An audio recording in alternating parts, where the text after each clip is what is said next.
We should think for a minute of the great expanse of unborn voidness, and think that according to the Buddha's teachings, this is the mother, the great mother, or the sphere of truth. And we should think that all potential and all potency, all movement and all display arises from the unborn sphere of truth. And we should think as well that according to the Buddha's teachings, all display, all movement, all potency, and all emanation, in fact, all phenomena of any kind, not only arise from the unborn sphere of truth, that which is also emptiness, but are inseparable from emptiness, are the same taste as emptiness.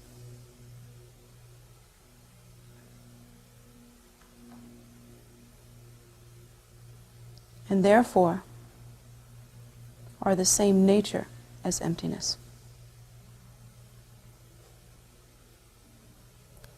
And so the great foundation, the ground, the great basis, therefore,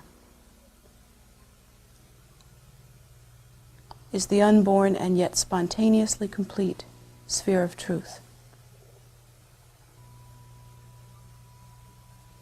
Everything that can be seen, touched, felt, tasted, smelled, all of these things arise from this sphere of truth. All conclusions that are drawn from any such observance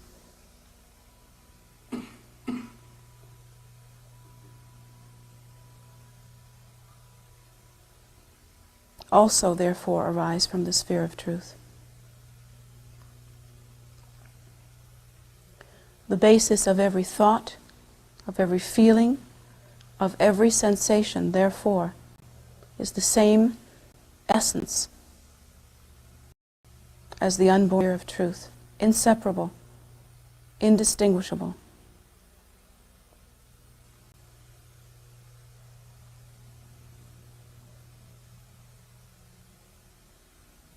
Therefore, it is undeniable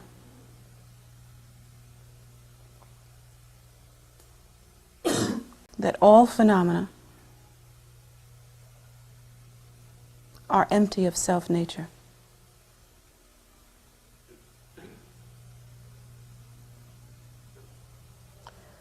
When we take refuge, therefore, we take refuge in the Great Mother. Those of us that practice in order to achieve supreme realization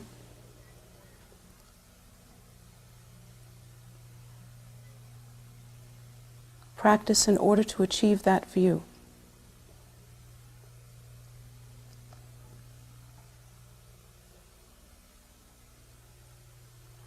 When we take refuge holding the understanding that the basis of that refuge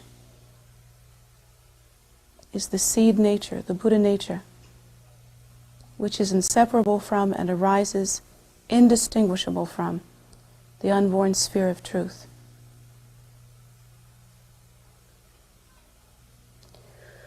We take refuge on the basis that the ground nature is the Buddha nature. We take refuge as well in the path, which is the display of that foundational nature. And we take refuge as well in the outcome, or the fruition, which is enlightenment itself.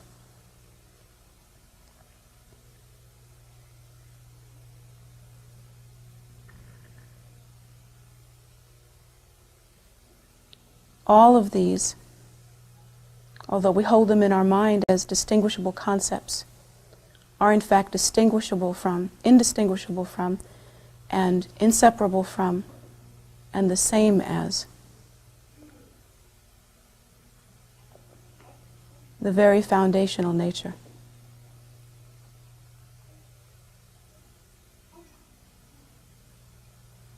Knowing these things to be true, we try to understand the many ways in which our practice occurs. Our practice occurs through a certain systematic representation of enlightened images. And this systematic representation, most of you recognize as being primarily the Buddha, the Dharma, and the Sangha, and then in a more inward way, the Lhama, the Yidam or meditational deity, and the Khandro and the Dharmapalas.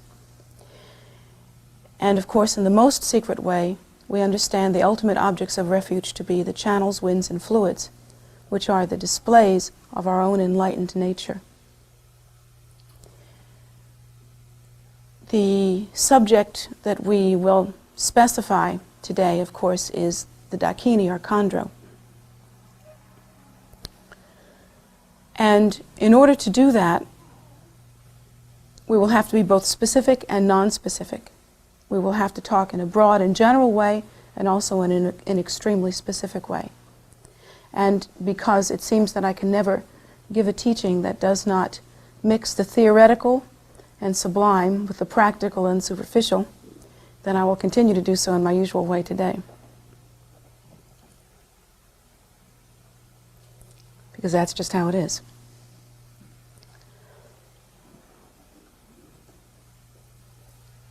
When considering the three roots, one should think of the Lhama practice as being the method or means or format by which the blessing is given. We should think of it as the blessing directly from the mind of the Buddha, or the blessing directly from the essential Buddha nature itself. We should think when we practice Lhama practice, devotional practice, or specifically within the Lhama, Yidam, and Khandro, the three roots, we should think of the Lhama practice as being a transmission of blessing directly from the very nature, which is our own true nature, our own primordial wisdom nature. We should think of the practice of the Yidam, or meditational deity, as being the same as the practice of the enlightened qualities of the Buddha nature. And of course, when we think of the enlightened qualities of the Buddha nature, in order to understand them more definitely, we have to think of the qualities of samsara. And to think of the qualities of samsara, understanding its deceptiveness, its propensity toward delusion, the fact that within samsara, everything that one sees is comprised of cause and effect relationships that interdependently arise, and that each of these cause and effect relationships has continued cause and effect basis which reaches back into uncountable time. And we think, of course, when we think, of course, of the enlightened qualities of the Buddha, when we think of the meditational deity, we understand that in fact that is not so with the meditational deity, that the meditational deity appears from the contemplation on samadhi, appears from the sphere of truth, appears from the stability of the mind as it meditates on emptiness. That when one generates the meditational deity, one should always do so from the point of view of emptiness. Whereas when one unconsciously generates samsaric experience, one unconsciously generates oneself as the ego, one actually generates that unconscious experience through the holding to cause and effect relationships, through the holding to phenomena as being very solid. And of course, the idea of samsaric experience, the reality of samsaric experience happens from the mistaken idea of self-nature as being inherently real.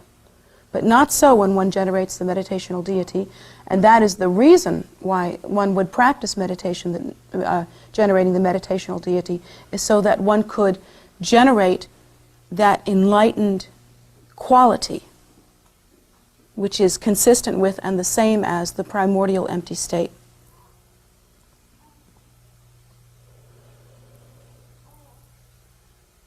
The qualities of enlightenment, of course, can be understood only by contrast to the qualities of samsara until one has a direct taste or experience of enlightenment.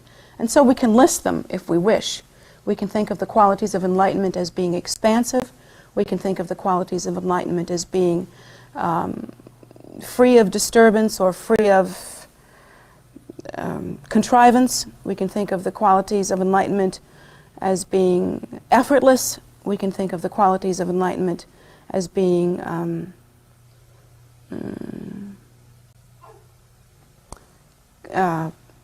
compassionate and supportive and moving forward in such a way as to demonstrate the very nature of emptiness, but in the form of movement or emanation or dance.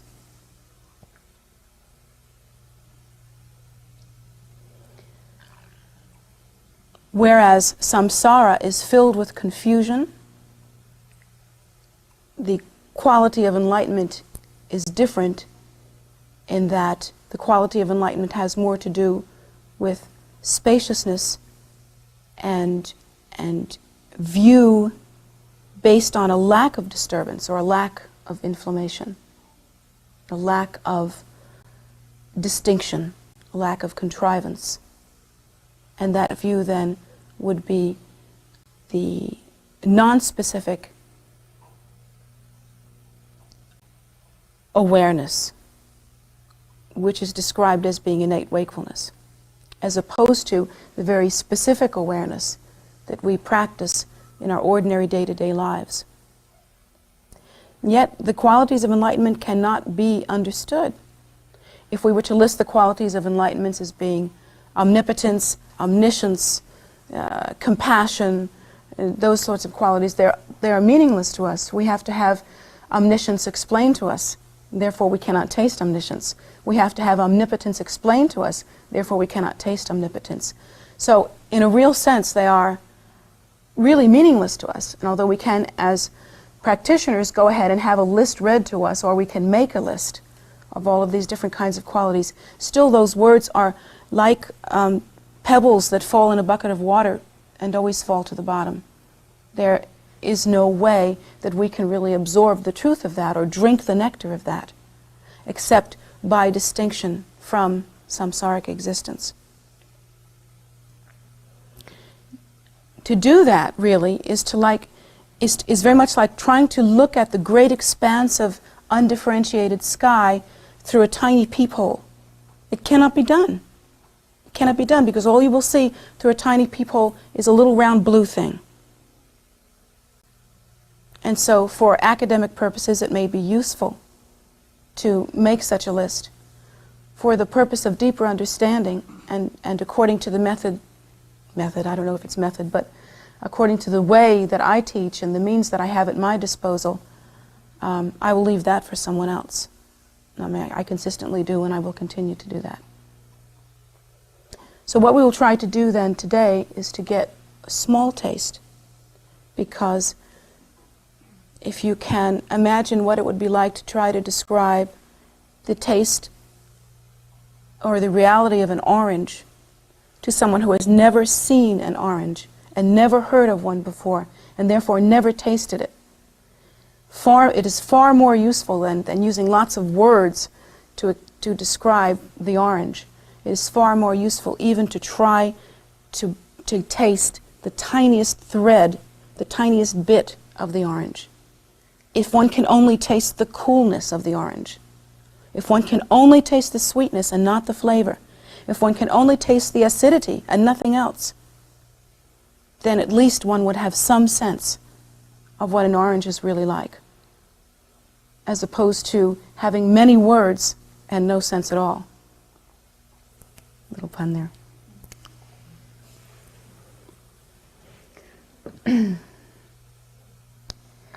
Now, as pertains to the Dakini, the Dakini is considered to be the enlightened or concerned activity of the Buddha nature. In order to understand the enlightened or concerned activity of the Buddha nature, one should understand thoroughly the activity of samsara. In order to do that, one should observe one's own activity. The key word to describe one's own activity is effortfulness. Isn't it true? Everything that we do requires effort. There is nothing that we can simply do spontaneously without effort.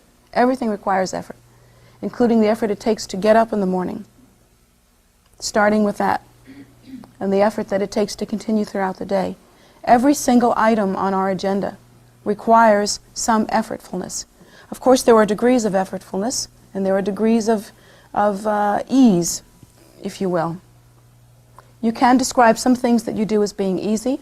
You can describe some things that you do as being very, very difficult. But the key word will be that the mark of samsaric experience, samsaric movement, is that everything one does requires effortfulness. That is the basis of it. And of course, in order to understand that basis of effortfulness, one must understand the foundation or the basis of activity. All activity experienced within samsaric existence is based on the idea of self-nature as being inherently real. All. Because it is self that is doing the activity. It has to be based on that. And in order for self to interact with the environment, self has to distinguish between self and other. That distinction has to be made. That is the activity that goes on in samsaric experience. In order for that to happen, one must have all of the things that we've talked about so many times. One must have attraction, repulsion, or neutrality. One must interact with. One must continue in such a way as to meet up against and reinforce, therefore, duality in every sense. Therefore, in samsaric experience concerning activity, there was always an inherent friction. Can you understand what I mean by that? Nothing slides through. There is no effortlessness. There is always a friction. There is always a bumping up against. And that bumping up against has to do with the mind of duality and the distinction between subject and object. There is no movement in samsara without that.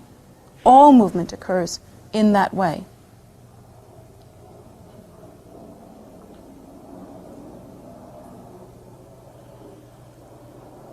Therefore, in order to understand the nature of the Dakini, in order to understand enlightened activity or compassionate activity, one must understand the concept of effortlessness.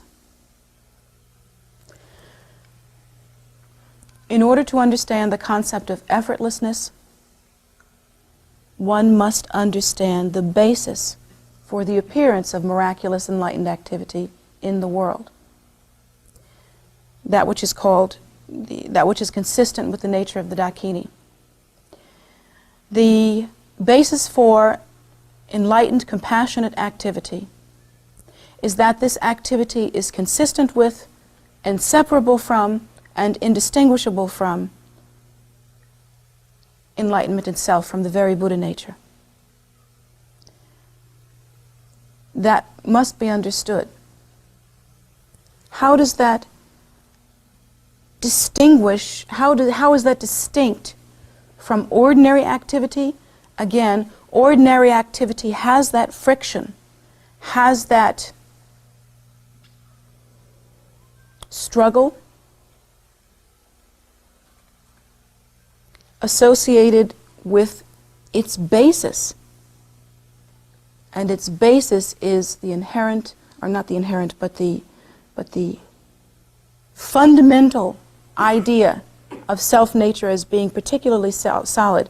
Remember that in order to determine self-nature, one has to distinguish between self and others. So immediately there has to be division, there has to be distinction, there has to be cleavage, there has to be a breakage of some kind. That is a movement that is very hard and very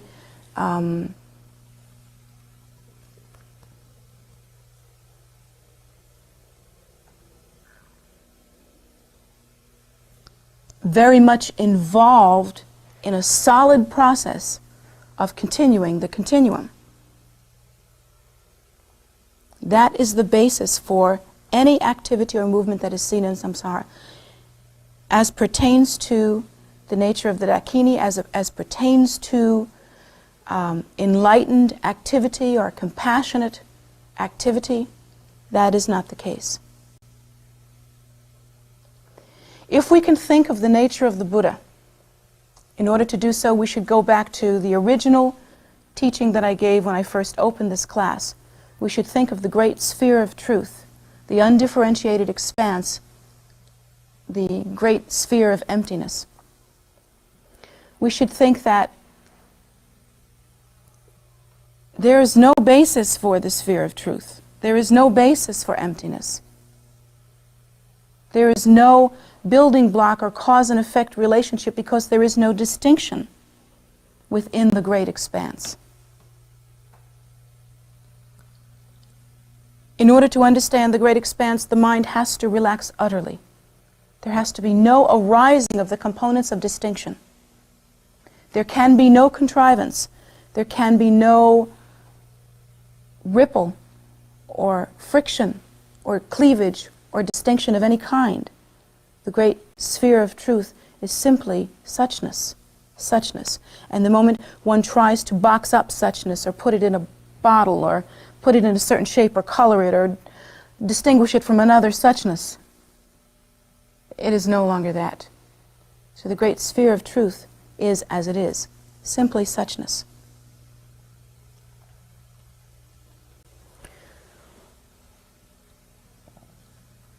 Yet all potency arises from the sphere of truth. All that one sees, all richness, all even diversity arises from the sphere of truth, or that which we perceive as diversity arises from the sphere of truth. How can that be so? Either the thing's empty or it's not. Well, the mistake, the delusion comes after the idea of self-nature as being inherently real. And at that point, the mind operates in the posture of distinction. It operates in the posture of duality. And everything that is perceived from that point is engaged in that process. Yet from the point of view of enlightenment, when one has awakened to that nature and the view is correct, when one no longer engages in the process of distinction, when the mind is restful, spacious, and luminous, as in the natural state, there is no, the mind is not operating in distinction. There is no distinction. And so all that arises from the sphere of truth arises spontaneously and effortlessly, and is spontaneously completed and insubstantial, like a rainbow.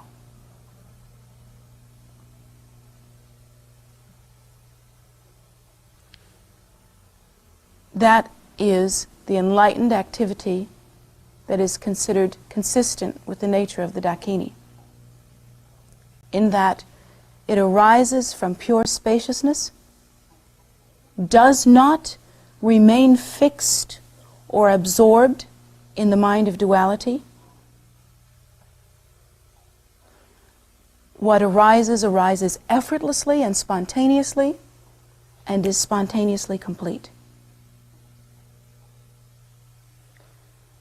Because the basis of that emanation is the Buddha nature, free of distinction, free of contrivance, free of duality, free of ego clinging.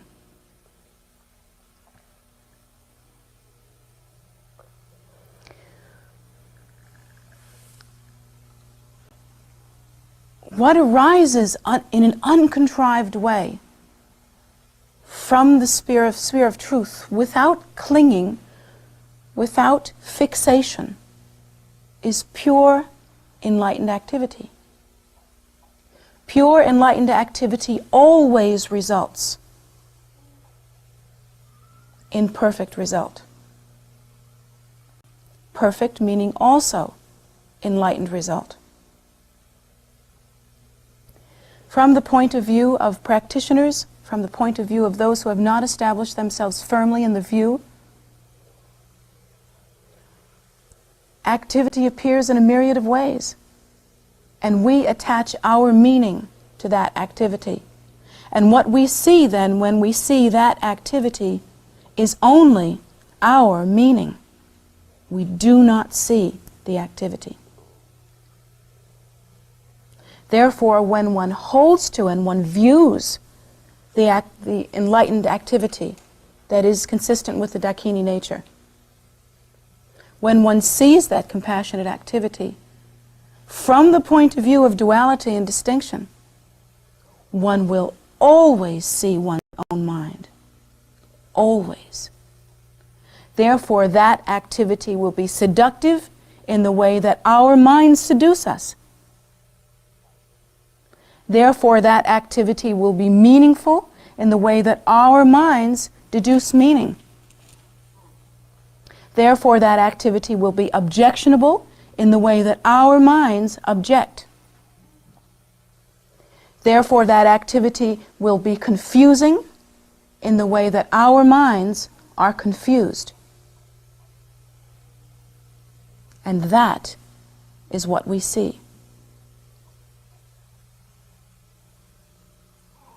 Yet in striving to attain a deeper understanding of this enlightened activity, we have no other recourse other than to achieve realization ourselves.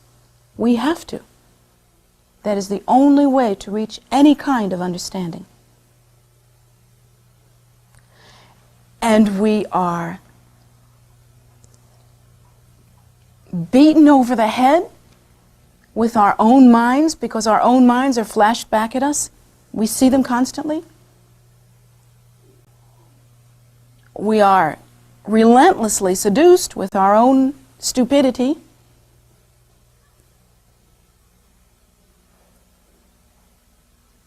We are browbeaten with our own inconsistencies.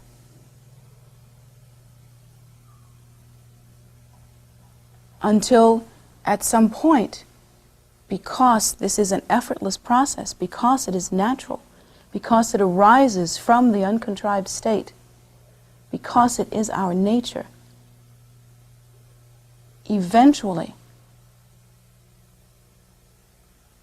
this intensified process of putrefaction will putrefy itself into pureness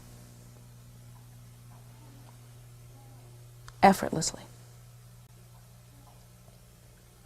Well, it won't seem effortless on your part exactly.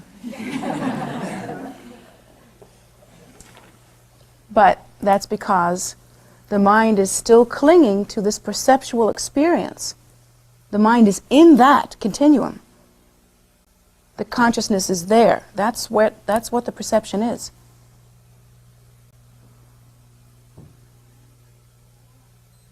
But try to remember that all that is being viewed is our own confusion. That is all that is being seen.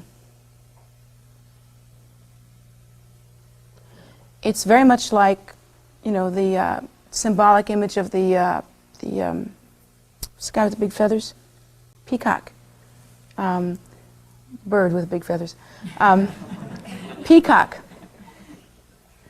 who eats poison things and ends up with this beautiful plumage.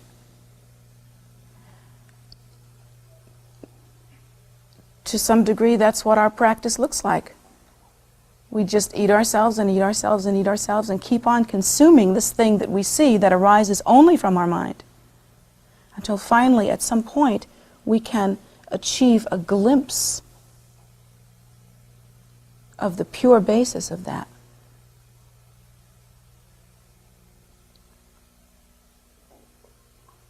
At that point, that pure basis of that is understood to be effortless.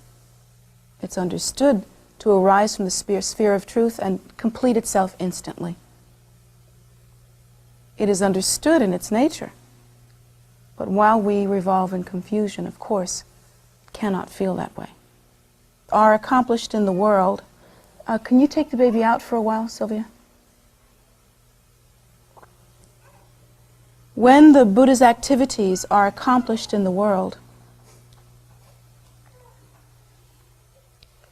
through our lack of understanding, we'll see lots of different things. For instance, having to do specifically with this temple, we may see the need for fundraising. And we may see the intensive effort that's supposed to go into that. We may see the need for expansion and how intensive the effort for that can be. And we may see the extent of our own effort, which seems to be awesome. And yet every bit of that perception is only based on the belief in self-nature as being inherently real. There is no one to struggle if the belief in self-nature is not clung to.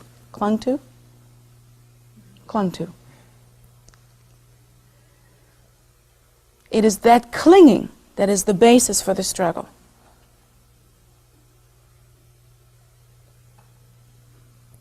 From the point of view of enlightened intention, one can understand that from a tiny event that seemed in our continuum to take place 2,500 years ago, and then continue on with a thread of different experiences and different incarnations. It may seem that that tiny event gave birth to the oddest things in the oddest places. You know, here in Poolsville, Maryland, the Dharma is born.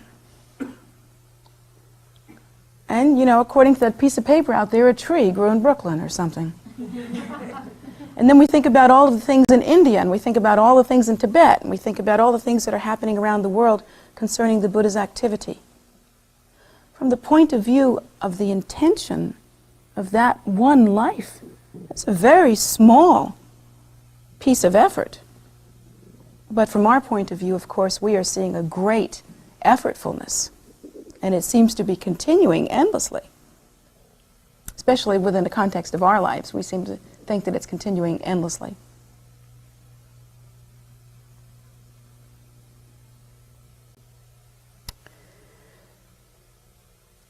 One must understand, however, that even thinking that all of this came from one small life, even that is an outrageous delusion. It is a contrivance that we make to satisfy ourselves. One must understand that from the point of view of enlightenment, from the unborn vast expanse of emptiness, of blissful emptiness,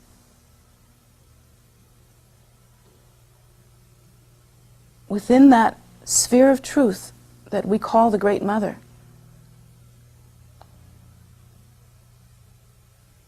all potency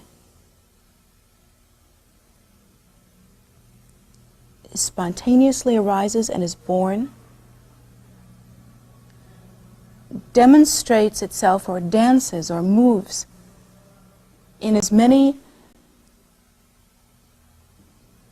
displays, forms, formlessnesses as we can possibly imagine and beyond what we can imagine. And even as it is born, even as it moves, it is inherently and therefore immediately complete. Immediately complete. We understand that to mean that all sentient beings have within them the inherent Buddha nature and therefore will achieve enlightenment. But that's our confusion. In fact, we have never been separate from the sphere of truth. We have never been anywhere else but born and completed in the great lotus of the Great Mother.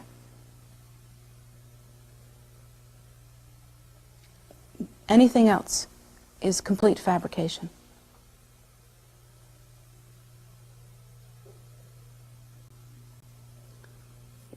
We have never left the space of emptiness. We have never lost the scent of emptiness.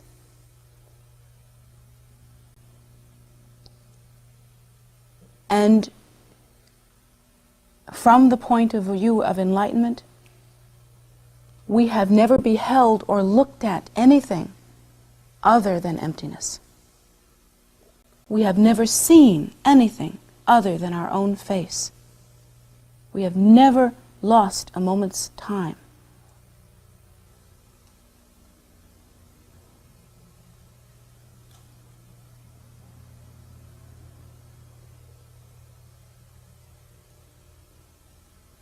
And yet, here we stand or sit in this class trying to understand the nature of the Dakini.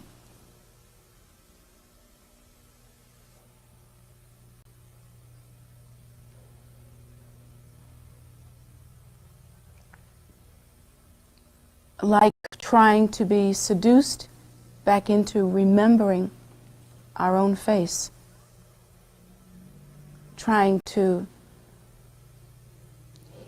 straining to hear the sound of our own name.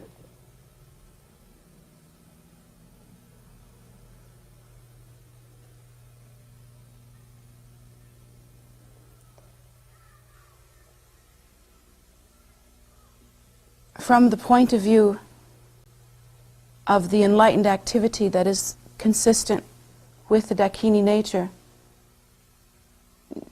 there is no loss. There is no distinction. There is no separation. There's no need for struggle. Yet it is clear that we remain fixed on the idea of separation between self and other. We remain hooked with concepts such as the distinction between dirty and clean.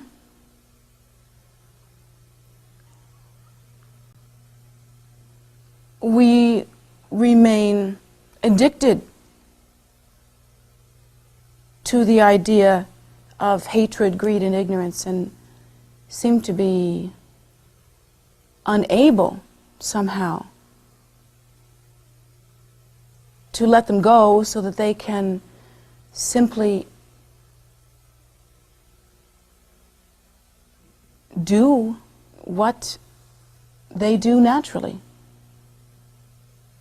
And all phenomena, the moment it naturally arises, is immediately completed.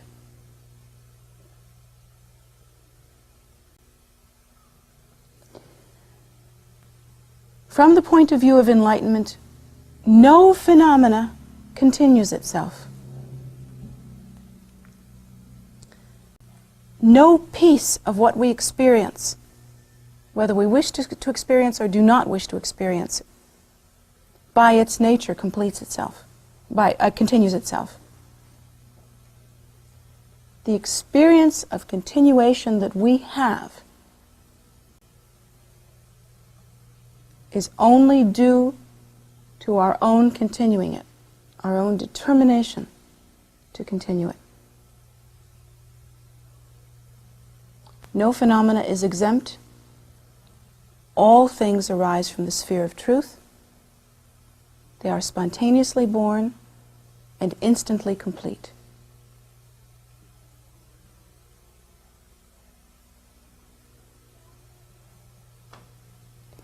When we, therefore, taste the nature of Dakini through our practice, through whatever realization we achieve, when we taste that nature, we then taste the purity of that event. Through being exposed to, in a natural way, our own poison, our own fixation, our own determination to continue to absorb and to be absorbed in and to remain fixated in a certain kind of view, a view of clean and dirty, a view of this and that, a view of high and low, a view of here and there. Through being absorbed, through being exposed to that absorption, we can eventually come around in our practice to seeing through that absorption to the degree that we understand by stabilizing our mind, by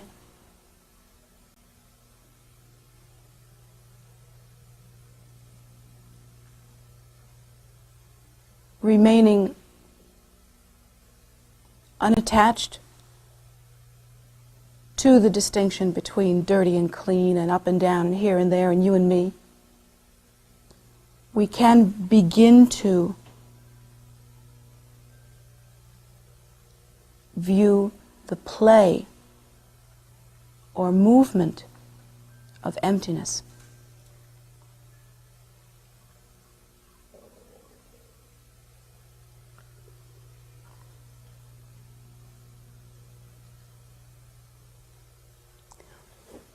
Should we begin to do that, what will we discover about ourselves?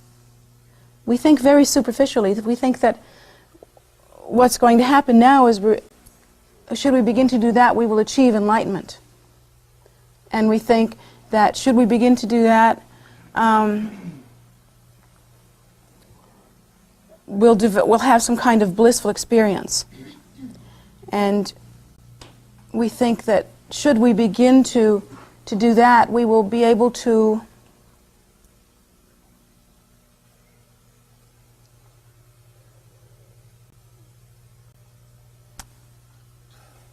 I think we have the idea of evolution. We think that we're going to evolve into something quite different. That's the kind of idea that we have.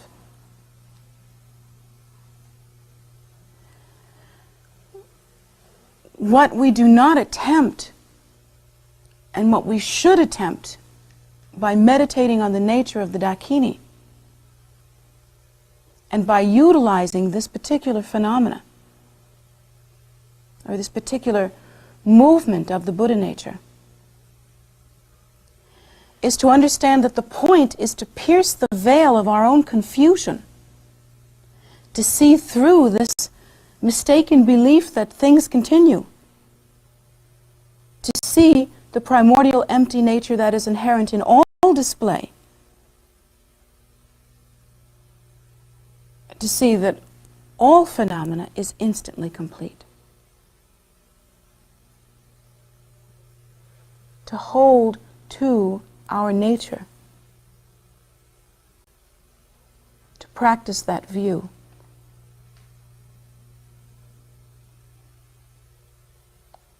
Unfortunately, however, as I mentioned in the class this morning, we insist on breaking samaya. We break the commitment. We hold so much more importance in our own value judgments, our own distinctions, our own understanding of the way things ought to be and the way they are. And therefore, we see what our minds are filled with. We see the appearance of this enlightened activity as being ordinary,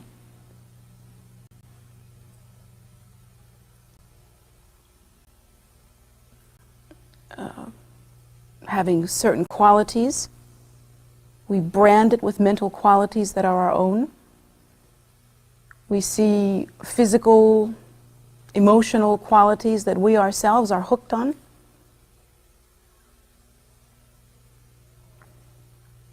And we do not taste the appearance of that nature.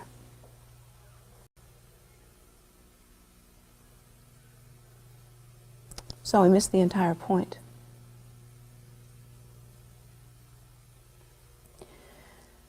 On a more superficial level, let us describe the method of Daikini activity, how it actually can appear in the world. Well, you can't do that in one afternoon. You can't do that in one lifetime. There are as many different ways that the Buddha nature can dance or move or, generate activity as there are ways to be infinite. It cannot be described. Yet for our purposes, we can make some points that would be useful. First of all, anything having to do with the appearance of the Buddha's activity in the world, that is to say, enlightened activity or compassionate activity, should be understood as being inseparable from the Dakini nature and should be understood as being Dakini activity.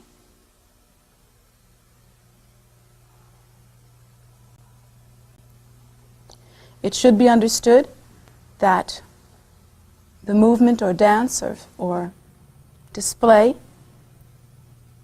of the Buddha's activity is always pure.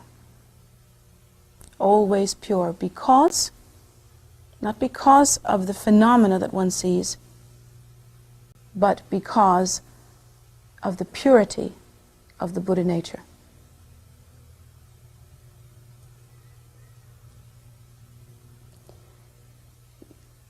We like to evaluate the phenomena that we see, and that's where we run into trouble. That is the mistake. That is the cosmic mistake. You cannot know the nature by evaluating phenomena as you see it, because you are seeing your own confusion, period. When you see the display of the Buddha's activity in the world, that which brings you closer to enlightenment, that which propagates the Dharma, that which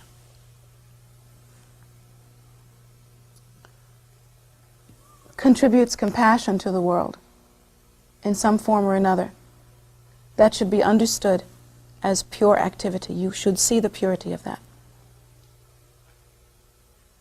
And again, the purity is judged by understanding that the source of that activity is, and always has been, and always will be, the enlightened nature.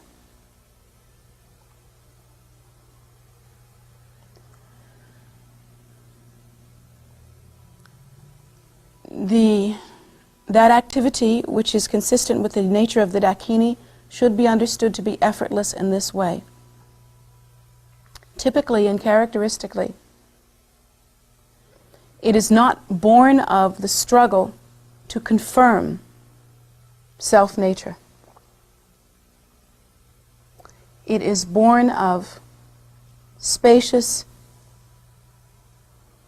non-specific luminosity, the very nature of emptiness. And having been born from that, all that appears, therefore, is effortless and consistent with that nature, and will eventually have the result of that nature. while we have the habit of looking at an event midstream and seeing the middle of the picture, not the beginning, not the end, but the middle, we see certain things that, like looking through a peephole, appear to us to be the very small picture, and we do not understand the whole picture. But if we could see that activity having its beginning, having its intermediate, and having its end, if we could see that activity in its completeness, we would then understand that it will always result in enlightenment. Even while in the beginning there may be friction, and in the middle there may be struggle, it will always result in enlightenment. And why that is so is because the seed is the same as the fruit, always. If the activity is born of the sphere of truth and is inseparable from the sphere of truth, if it is consistent with the Buddha nature, if it is the enlightened activity of the Buddha nature, therefore it will always result in the Buddha nature. That is always the case, and that is the basis of devotion and faith.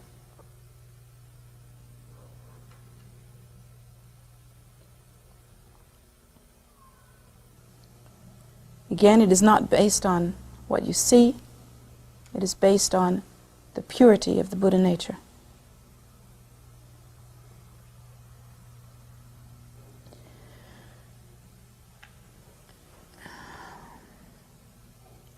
Think for a minute about when the Buddha taught. The Buddha had no great teachers, really, that taught him on a physical level. He had achieved a very great level of awareness through his previous compassionate and virtuous acts, and then at the time of being the Buddha, he was able through his great effort to sit down and achieve realization. But once he began to teach, he taught effortlessly. It's said that people who spoke very different languages could sit down in front of him and they would hear the teaching in their own language. It is also said that he would be able to teach any student on their own level. He would be able to reach out and touch them exactly where they had a place to be touched. He would be able to give to some students a teaching that to another student would seem superficial, but for that student it is the key to enlightenment. And he could give to another student a teaching that would seem so profound to that student as to kick them into enlightenment very quickly. But to another student who might, hear that teaching, if they were to hear that teaching in the same way, it would be blah, blah, blah, nothing, useless to them. Like banana peels, you have to throw it out, no good. But the Buddha didn't teach in that way. The Buddha taught each person the nature of their own mind by showing them their poison, by ripening in their mind their potential for enlightenment, by shoving down their throat their own garbage, by giving them the teaching that touched them in their language. Now, if we were to do that, we would have to go to school to learn many different languages. And we would have to learn all the different levels of the Buddha's teaching in order to be able to do that. And then we'd have to have some kind of computer to be able to shoot this teaching to this one and that teaching to that one. And we'd have to be thinking about this all the time so that we could get it right. But not so with the mind of enlightenment.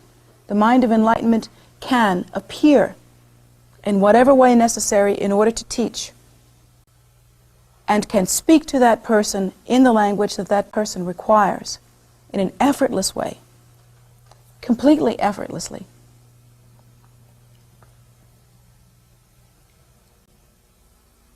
Of course, we have no real understanding of that because of our confusion and our delusion. We still continue to cling to and to see what floats on the surface of our mind like shit. We see shit.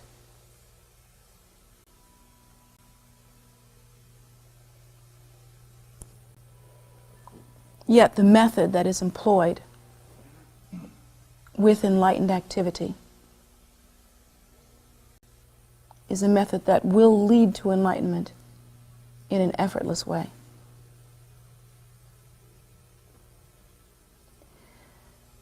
It is typical of the activity of the Daikini to hit where it hurts, to get you where you live,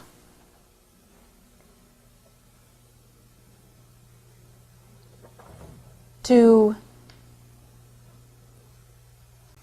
create for you a method by which you can try to run, but the road in front of you is turned around so that you can only run in a circle right back. And it's as tricky and convoluted and sneaky as your own mind. It will rub your face in your shit. It will make you eat your own poison. But eventually, with faith and devotion, you will come out of it enlightened.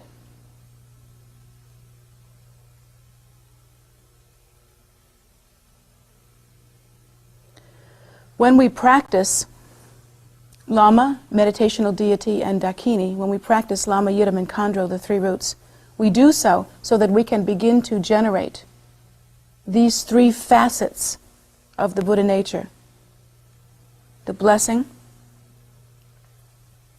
the qualities, and the activities of the Buddha nature, so that we can begin to generate them in such a way as to become utterly familiar with them, so that we can generate them in such a way as to understand that they always arise from the sphere of truth, from the very mind of enlightenment, and so that we do not confuse them with ordinary phenomena. We practice this technology in a way that should be fully absorbed. However, we should not forget to accomplish our practice throughout the course of our lives when we're not sitting down practicing the three roots, and learn to recognize the blessing of the Lhama. Learn to recognize the quality of the Buddha nature as it arises and is consistent with and inseparable from the blissful empty expanse. And we should learn to recognize as well the enlightened, compassionate activity that is the Dakini nature.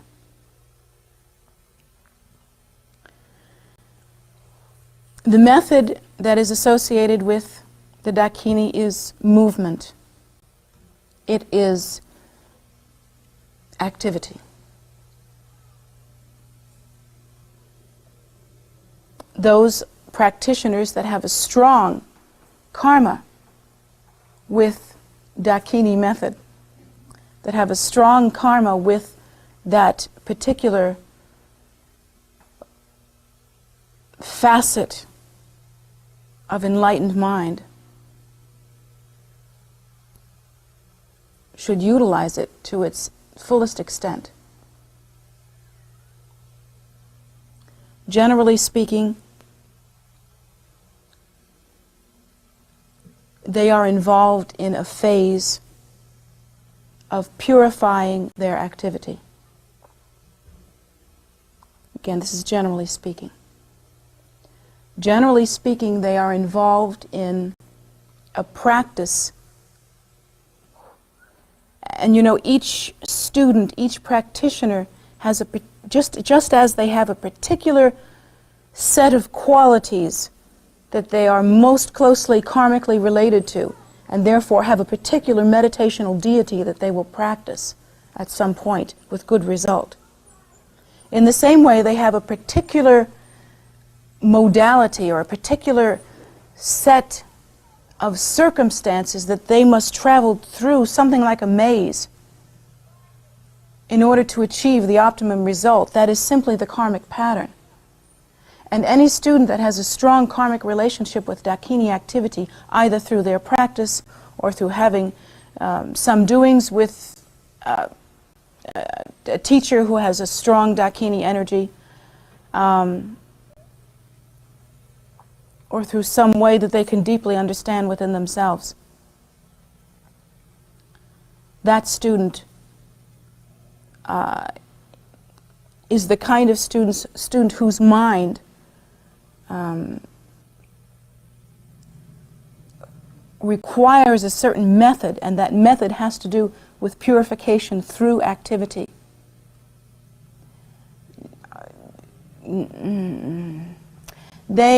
Generally speaking, that student will have to eat some poison. Generally speaking, that student will come to know intimately the color and taste and smell of their own rectum. How else can I say that?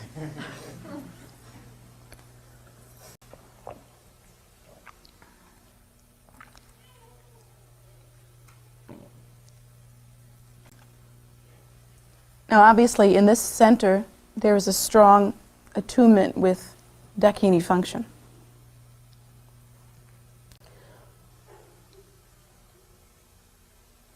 You can examine for yourself that everything that happened here came from nowhere, and it's still coming from nowhere. It's all done through mirrors. Nobody has a clue what's happening here. Not a clue what's happening here. Nobody has a clue as to where any of this is coming from. We're not even sure who's paying the bills. We don't have a clue. And it seems that from time to time we have to go into a very effortful phase, like we have to go hang prayer flags and dig ditches and do all this stuff across the streets. They have to all hours of the night fixing things and stuff like that. And yet, who is the one that's being affected by that? Well, you are, but who are you? I mean, who are you really? Let's face it. The only part that's really being deeply affected is the part that the clinging to ego. That is the only thing that is really happening there.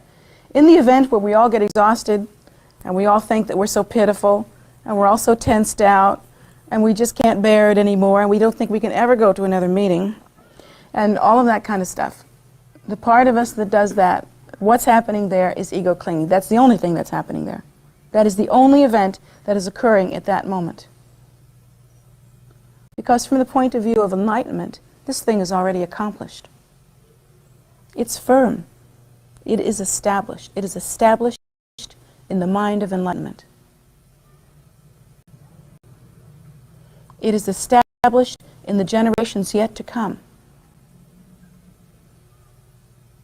It is established in the Buddha nature.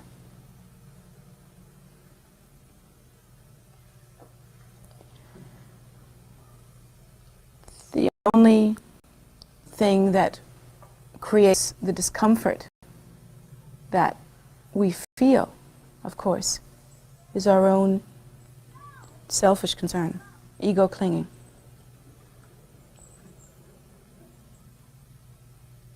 But other than that, the Buddha nature has never been limited by time or space.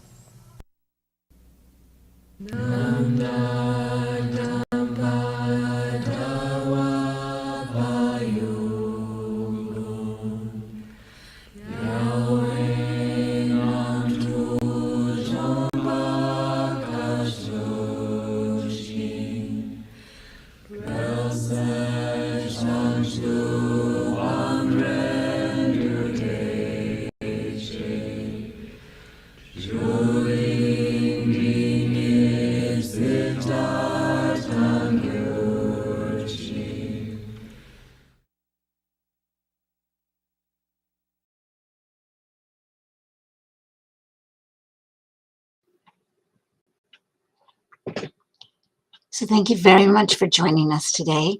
And it was quite a teaching, particularly when you consider all the activity that we have going on here at KPC. Things are pretty crazy. And this helped a lot, just personally saying. But let me just, I'm so grateful that you're able, we all are so grateful that you're able to join us here and that we're able to show these teachings twice a week, usually Wednesdays at 7:30 and Sundays at 11 a.m. here on the YouTube channel. Next Wednesday is Dakini Day. So we'll be doing a Yumka practice instead. So we won't have a teaching by Jetsunma on that day. But we will resume the following Wednesday, but they will be on this 2 Sundays. So that being said, we also have meditations on YouTube at 10 a.m. in the morning on Saturday and Sunday. And on Facebook, we have a medicine Buddha practice that's really short in English and at 7 p.m. every evening. And we welcome you to all of these. Atira's Beginning Buddhist series will resume later in the summer. And every day we have a food offering ceremony called Sok in our Tibetan vernacular. That's Monday through Friday at 5:30, Saturday at noon, and Sunday at 2. Those are on Zoom. If you go to the calendar on tara.org, which is under Meditate, Pray, Study. It's one of the first drop downs under that. You'll find, what the various events are, what they are, and you can then click on them and get the text and the link for how to join. So if you want to join us, we are so welcome to have you. Should you want to make an offering to Jetsunma directly, having received a teaching from her, you can do so. Her PayPal address is jetsunmagift@gmail.com, and it's right there in the chat. So you can look there. And any questions that you might have anytime, preferably something we might be able to answer, but you can email us at kpc@tara.org. So kpc@tara.org, and that's, you can ask us what you want, and we will pass it along to somebody who might know the answer and get back to you. So anyway, you're important to us. We're glad to have you here, and we hope you join us. Today is Do More 24. It's a big fundraiser for the temple and for probably lots of organizations in this DC area. It's sponsored by the United Way in our local area, but we use it as one of our 2 fundraisers a year to help keep the doors open and all of that sort of thing. So should you wish to make a donation, you can also go to tara.org and click the donate button and donate to KPC. Well, you can choose KPC Maryland or KPC Arizona, but we would be so grateful if you did, even if it's just a small amount, because a whole bunch of small amounts keeps the doors open. So thank you very much. In any case, we'll see you next Sunday. I guess that would be Sunday morning. And on also on YouTube for the next 3 weeks on Friday nights, Kempo Pem at 7:30, same time as this. So 2 nights from now, Friday and Saturday nights, for this week and the following week, Kempo Pem Sherry Sherpa will be teaching on the 10th chapter of the Bodhisattva Way of Life. And that is the chapter on dedication of merit. So it's a standalone chapter. You don't have to have received the, all of the other 9 chapters, which was quite lengthy. It took him a few years to do that. And meanwhile, join us. It's on YouTube. So we'll see you next time. Thank you so much.